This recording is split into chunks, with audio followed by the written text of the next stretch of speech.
Hello SDVians, welcome to systematics guide, learn wide and grow with pride. आज की इस video में हम देखने वाले हैं बीएससी सेमेस्टर 4 मैथमेटिक्स का जो कुछ भी आपका सिलेबस है, आरटीएमएनयू नागपुर यूनिवर्सिटी का, ऑफ कोर्स जो कुछ भी आपका सिलेबस है उसका ओवरव्यू लेने वाले हैं। हार्ड क्या है, इजी क्या है, क्या आपको प्रिपेयर करना चाहिए, क्या छोड़ देना चाहिए, इसके बारे में मैं आपको बताऊंगा। साथ ही में कोई रेफरेंस बुक्स है या आपको रिफर करनी भी चाहिए या नहीं करनी चाहिए, कौन कौन से चैप्टर्स ऐसे हैं जो कि आपके बस के हैं, कौन कौन से टॉपर्स के लायक है, इसका भी हम एक डिटेल डिस्कशन इस वीडियो में करने वाले हैं। सबसे पहले बात कर लेते हैं टेक्स्ट बुक की। तो आपकी टेक्स्ट बुक होने वाली है सेमेस्टर 4 के लिए ये, जो कि एनईपी के सिलेबस के अकॉर्डिंग है। देख लीजिए अच्छे से। इसका प्राइस है 260 रुपीज। हो सकता है आपको स्टूडेंट के तौर पे 10% डिस्काउंट में मिले, तो यही आपको रिफर करनी है। इसको छोड़ के और कोई भी रेफरेंस बुक रिफर मत कीजिएगा। मैं आपको बता के दे रहा हूँ, इसका खुद का सिलेबस इतना लंबा होने वाला है कि आपके पास में कोई टाइम ही नहीं रहने वाला। तो अगर आप ये सोच के चल रहे हैं कि हमें ये कोर्स को अच्छे से खत्म करके चलना है, ऐसे खत्म करना है कि जैसे अपन इसका हर एक क्वेश्चन सॉल्व कर पाए, इस भ्रम में मत रहना। मैं आपको बता के दे रहा हूँ, ये जो सेमेस्टर है मोस्टली पास करना ही मुश्किल हो जाता है। अभी जब बैक की एग्जाम हो रही थी सेमेस्टर 4 वालों का बैक, तो उनको बैक पर भी बैक आया है। इसलिए इस सेमेस्टर को अच्छे से प्रिपेयर करना, ओवर में मत चलना कि अपन ने एक चैप्टर को इतना प्रियोरिटाइज कर दिया कि बाकी चैप्टर्स को अनइंपॉर्टेंट के तौर पे छोड़ दिया।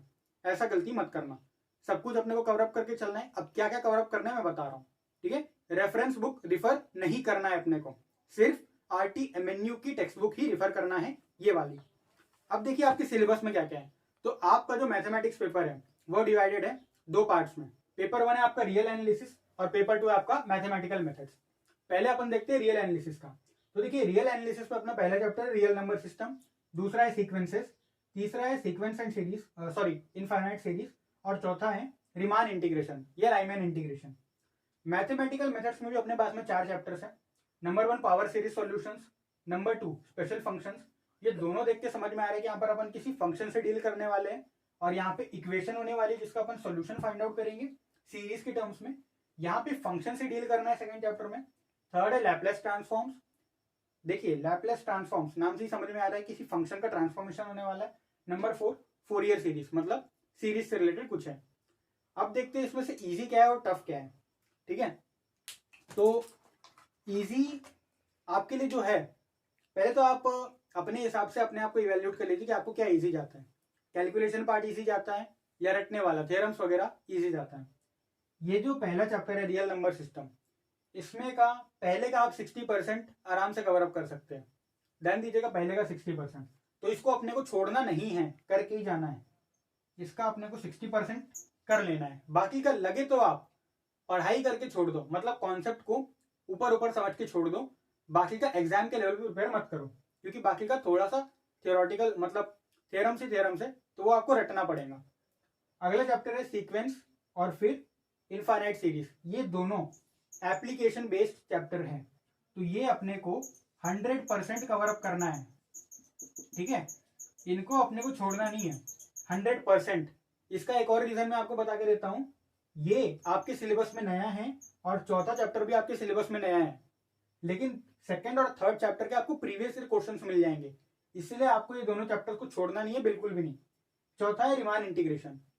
नाम से ही समझ में आ रहा है कि यहाँ पर कुछ ना कुछ इंटीग्रेट करना है। पहली अपनी कैलकुलस से काफी अच्छी खासी पुरानी दुश्मनी है, आपकी है, मेरी तो नहीं है। लेकिन हाँ, आपको जो चीज इजी जाए मैं आपको वही रिकमेंड करूंगा। ये चैप्टर काफी टफ जाने वाला है उनके लिए जिनको थियोरेटिकल प्रूफ्स की आदत नहीं है। भरी उसमें कैलकुलेशन पार्ट होता है लेकिन अप्लाइड पार्ट होता है।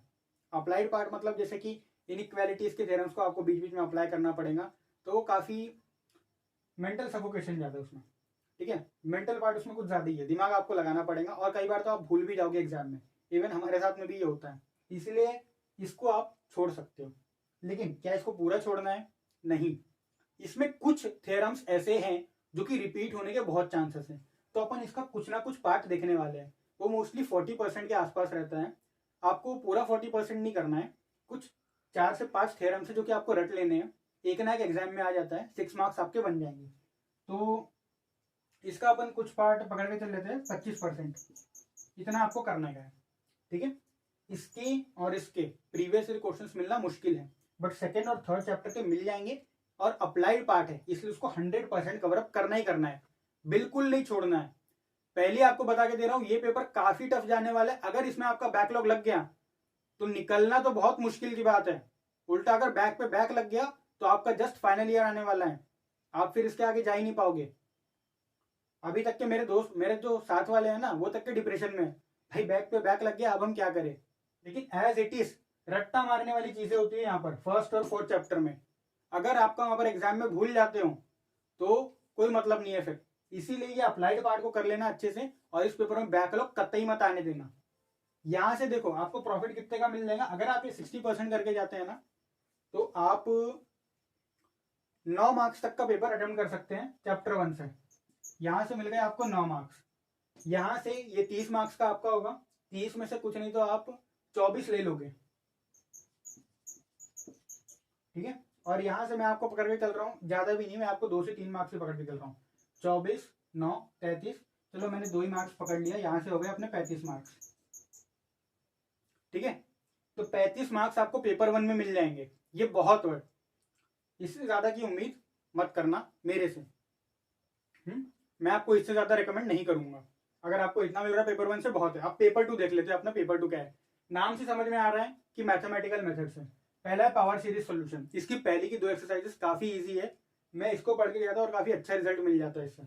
ये पहला और चौथा, ये इतना इजी चैप्टर है कि आपको ये 2 चैप्टर्स खत्म करने में ज्यादा टाइम नहीं लगना, ध्यान दीजिएगा। खास करके फोर्थ वाला, तो अपन जब प्रीवियस ईयर क्वेश्चन की सीरीज में डिस्कस करेंगे तो अपन पहले फोर्थ वाला चैप्टर को डिस्कस करेंगे।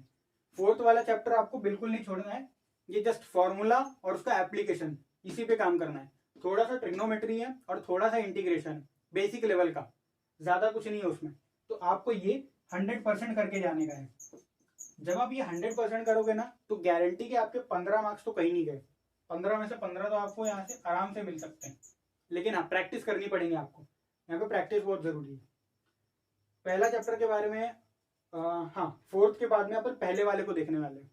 पहले वाले में कैसा है कि जो शुरुआत की 2 एक्सरसाइजेस है काफी इजी है, उसके बाद का धीरे धीरे पोर्शन टफ होता गया है। इसीलिए यहां से मैं आपको रेकमेंड करूंगा कि पहली 2 एक्सरसाइजेस तो अच्छे से कर लो, यानी कि लगभग 40% पार्ट, और जिससे आपका रिजल्ट में क्या मिल जाएगा, आराम से आप 6 मार्क्स ले सकते हो। एक क्वेश्चन आता ही है तो आप वो कर सकते हो। फिर है स्पेशल फंक्शंस। यहाँ पर आपको 2 टाइप के स्पेशल फंक्शंस पढ़ने हैं, जो कि आपका सेम 2 में इंट्रोडक्शन हो चुका है, लेजेंडर्स एंड बेसल्स फंक्शन और उनके पॉलिनोमियल्स, साथ ही में उनसे रिलेटेड जो कुछ रिजल्ट्स हैं। यहाँ पे दिक्कत क्या है कि थ्योरम्स बहुत है, रिजल्ट्स बहुत है, आपको रटना टाइप पड़ सकता है। इसलिए मैं आपको इससे ज्यादा उम्मीद नहीं करूंगा। कोई भी एक फंक्शन अच्छे से पढ़ के जाना, या तो लेजेंडर्स पढ़ लो या तो बेसल्स पढ़ लो। अगर समझ रहा है तो दोनों को ही पढ़ लो, बट मैं एक तो रिकमेंड जरूर करूंगा। तो यहां से आप 6 मार्क्स पकड़ लो। अब अगला लैपलेस ट्रांसफॉर्म्स। लैपलेस में ये फॉर्मूला बेस्ड पूरा चैप्टर है। फॉर्मूला आता है आपको जस्ट उसको अप्लाई कर देना है, आपका आंसर निकल आएगा। छोटे छोटे प्रूफ से, इसमें ज्यादा लंबे प्रूफ भी नहीं, तो मैं आपको ये 100% करने बोलूंगा, जिसमें आपको आराम से 12 मार्क्स तक के मिल सकते हैं। तो यहाँ से अपने को पेपर 2 से कितना मिल जाएगा, 12 12 24 24 10 34 34 5 39 मार्क्स वहां से मिल जाएंगे। 39 वहां से मिल रहा है, 35 यहाँ से मिल रहे हैं, टोटल कितना हो गया 30 30 60 69 74। आप आराम से पास आउट हो सकते हो अगर आपको इंटरनल्स नहीं मिले तो भी। लेकिन इंटरनल्स अपने को लेना है, अपने को अपना स्कोर बढ़ाना है, और अगर आपको इंटरनल्स 30 आउट ऑफ 30 मिल जाते हैं तो 100 के ऊपर आपका स्कोर चले जाएगा। बट छोड़ना नहीं है कुछ भी। तो मैंने आपको बता के दे दिया क्या इजी है क्या हार्ड है, कितना क्या क्या कवर अप करके चलना है। इसको अपने को कोई भी एक, यानी कि 50% चैप्टर अपने को इसको कवर अप करना है, और ये लैपलेस ट्रांसफॉर्मेशंस में 100% करना है। अब रीजन मैं आपको बताकर देता हूं कि इसमें ज्यादा क्यों करना है पेपर 2 में, क्योंकि पेपर 1 के 2 चैप्टर्स के अपने पास में प्रीवियस ईयर क्वेश्चंस नहीं है, बट पेपर 2 में अपने पास में सारे चैप्टर्स का कुछ ना कुछ पार्ट का तो प्रीवियस ईयर क्वेश्चंस है। इसका भी है, लैपलेस का है, फोरियर्स का है, स्पेशल फंक्शंस थोड़ा बहुत है, वैसे काफी कुछ है उसमें, ये भी है, और पावर सीरीज सॉल्यूशंस इसका थोड़ा सा पार्ट है, बट हाँ है। तो आपको इसके प्रीवियस ईयर क्वेश्चंस यूट्यूब की डिस्कशन वीडियोस में मिल जाएंगे, जो अपन प्रीवियस ईयर क्वेश्चन की सीरीज चलाते थे ना सेमेस्टर 2 में, जैसा अपन ने चलाया वैसे ही सेमेस्टर 4 के लिए भी चलाएंगे। अब डिटेल्ड में इनमें अपन जानेंगे जब अपन प्रीवियस ईयर क्वेश्चंस को देखेंगे। लेकिन आपको छोड़ना नहीं है, एक भी चीज ध्यान में रखना। मैं इस पेपर में इतना फोकस्ड इसलिए कर रहा हूं क्योंकि ये आपका सेकेंड ईयर का लास्ट सेमेस्टर है और इसके जस्ट बाद आपका फाइनल ईयर आता है, जहां से कई सारे लोगों की कॉम्पिटिटिव एग्जाम्स की तैयारी शुरू होती है। फाइनल ईयर में कई लोगों की कोचिंग्स भी रहती है, जैसे कि एसएससी हो गया, सीडीएस हो गया, यूपीएससी हो गया, एफकैट हो गया। कुछ लोग बैंकिंग एग्जाम देते हैं, उनके लिए भी रहता है। कुछ लोगों को आगे एमएससी करना है तो सीयूईटी, आईआईटी, जैम, गेट ऐसे एग्जाम्स के लिए भी वो लोग प्रिपेयर कर रहे होते हैं। तो फाइनल ईयर आपका बहुत ही ज्यादा क्रूशियल रोल प्ले करता है आपकी डिग्री में। फाइनल ईयर में कुछ ना हो, इसकी शुरुआत हमको सेकेंड ईयर से करके चलनी पड़ेगी। सेकेंड ईयर का मतलब अब आधा तो अपना निकल ही गया, आधा बचा। इसमें अपने को बैक नहीं आने देना और अच्छा स्कोर करना है। तो ये था हमारा ओवरव्यू। इसके आगे अब जो वीडियोस आएंगे, पहले तो एक डाउट एंड डिस्कशन की वीडियो लाना है, जो कुछ भी आपने मेरे से पूछा है officially, unofficially, personally, online, offline, जो कुछ भी आपने मेरे से पूछा है उसकी एक डाउट्स एंड डिस्कशन वीडियो आएंगी, डैट नंबर 1, यानी कि डाउट्स एंड डिस्कशंस नंबर 1। इसके बाद में अपन प्रीवियस ईयर क्वेश्चंस की एक सीरीज चालू करते हैं। प्रीवियस ईयर क्वेश्चंस में अपन सबसे पहले देख लेते हैं रियल एनालिसिस के ये 2 चैप्टर्स, या तो फिर इनको नहीं देखते पहले, सबसे पहले जो इजी वाला है उसको खत्म करते हैं, फोरियर सीरीज को। इसके जितने भी प्रीवियस ईयर क्वेश्चंस है वो मैं आपको एक वीडियो में बता दूंगा, कहाँ पे है ये भी बता दूंगा। उसके बाद में इसका वन शॉट आएगा और मॉडल क्वेश्चन पेपर से रिलेटेड सोल्यूशंस। अगर टेक्स्ट बुक में नहीं हुआ तो, टेक्स्ट बुक में है तो मैं आपको बता दूंगा, वहीं से आपको पढ़ना है। अब ये आपके ऊपर पे है कि आप सिंसियरली पढ़ो, छोड़ना नहीं है आपको। पिछली बार क्या हुआ कि चलो अपन ने सेमेस्टर 2 का जो 2 चैप्टर्स के ऊपर बनाए थे, प्रीवियस ईयर क्वेश्चंस और वन शॉट, तो उसमें क्या हुआ कि कुछ क्वेश्चंस, कुछ क्या 25% ही आया था प्रीवियस ईयर क्वेश्चन में से। अब वो यूनिवर्सिटी चाहती है कि आप लोग जो है ना हट छट के निकलो। मतलब वो है कि इसके पहले क्या होता था कि लोग 50% चैप्टर पढ़ के पास आउट हो जाते थे। अब यूनिवर्सिटी क्या चाहती है कि कुछ भी हो जाए आपको 100% कॉन्सेप्चुअल क्लैरिटी हो, तभी आपको बीएससी की डिग्री मिले, नहीं तो ना मिले। तो इसके लिए अब आपको इतना तो करना ही पड़ेगा। पहला चैप्टर अपन फोरियर सीरीज देखेंगे, जस्ट अगला वाला फिर अपन देखते हैं पेपर 1 में से कोई एक उठा लेंगे, नंबर 1 उठा लेंगे, रियल नंबर सिस्टम। इसके बाद में फिर पेपर 2 से अपन लैप्लेस ट्रांसफॉर्मेशन देखेंगे, फिर पेपर 1 से सीक्वेंसेस, फिर पेपर 2 से अपन ये दोनों में से कोई भी एक को पकड़ लेंगे। पहले पावर सीरीज सॉल्यूशन को देखना पड़ेगा क्योंकि उसके एंड में लेजेंडर्स और बेसल्स हैं, फिर यहाँ से इनफाइनाइट सीरीज। तो ऐसे ऑल्टरनेटिवली अपन देखेंगे। देखिए जितने मुझे प्रीवियस ईयर क्वेश्चंस मिलेंगे वो मैं आपके साथ शेयर कर दूंगा। इसके अलावा जो कुछ है तो वो ना मेरे पास में अवेलेबल है, ना ही यूनिवर्सिटी की वेबसाइट पे अवेलेबल है, और ना ही मेरे सीनियर के पास में अवेलेबल है। ठीक है, अगर आपके पास में है तो प्लीज प्रैक्टिस कर लेना, वरना फिर आपको पता ही क्या होना है। हाँ, ये हमारा ऑर्डर होने वाला है। इसके बाद में जब ये पूरी की पूरी चीजें खत्म हो जाएंगी तो अपन एक बार अपन बैकलॉग का क्वेश्चन पेपर सॉल्व आउट करेंगे और एक बार फ्रेश वाला जो सेमेस्टर 4 है उसका भी क्वेश्चन पेपर सॉल्व आउट करेंगे। दोनों मेरे पास में है तो दोनों अपन साथ में यहाँ पर सॉल्व आउट करने वाले हैं और फिर देखते हैं कि आपकी प्रिपरेशन किस लेवल तक की होती है। हमारा टारगेट होगा इसको मार्च के महीने तक के इतना काम खत्म कर देना। ठीक है, मार्च के महीने तक के ही पूरे 8 चैप्टर के प्रीवियस ईयर क्वेश्चंस यहाँ पर आपको यूट्यूब पे मिल जाएंगे हमारे चैनल स्टेमेटिक्स गाइड में। इनके सॉल्यूशंस कहाँ पे मिलेंगे ये मैं आपको बता के दे दूंगा। आपको प्रैक्टिस करना आपका काम है। मैं जैसा बता के दे रहा हूँ फॉलोअप कीजिए, मेहनत आप कीजिए, रिजल्ट आप ही का आने वाला है। मैं यहाँ पर सिर्फ एज अ मेंटर आपको गाइड करने वाला हूँ, उससे ज्यादा मेरा कुछ रोल नहीं होने वाला है। आपके रिजल्ट में कहीं पे भी मेरा नाम लिख कर नहीं आने वाला है। आपके नाम पे डिग्री आएंगी, आपके नाम पे रिजल्ट छपता है। मेहनत आपकी होती है, रिजल्ट आपके नाम का होता है। ठीक है, तो अब मेहनत आपको करनी है, मैं आपको गाइड कर दूंगा कैसे क्या क्या करना है। अब आपको जबकि पता चल चुका है तो ये था हमारा ओवरव्यू। इस पूरे पेपर को लेके सीरियस हो जाओ और अब से मेहनत करना चालू कर दो। खुद से रीड करके रखो, टीचर्स पढ़ा के देते हैं नहीं पढ़ा के देते हैं, यूट्यूब से वीडियोस देखो, लेकिन प्रिपेयर कर लो। व्हाट्सएप चैनल बना दिया है, वहां पर आपको प्लेसमेंट से रिलेटेड जो कुछ भी न्यूज आएगी वो मैं पोस्ट आउट कर दूंगा।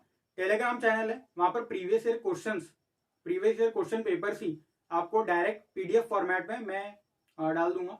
और जो इंस्टाग्राम चैनल है वहां पे कुछ ना कुछ नया सीखने को मिलता है, वो भी आप फॉलो कर सकते हैं।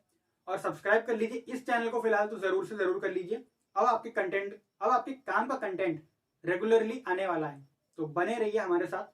मिलते हैं अगली वीडियो में, तब तक के लिए keep learning and keep growing.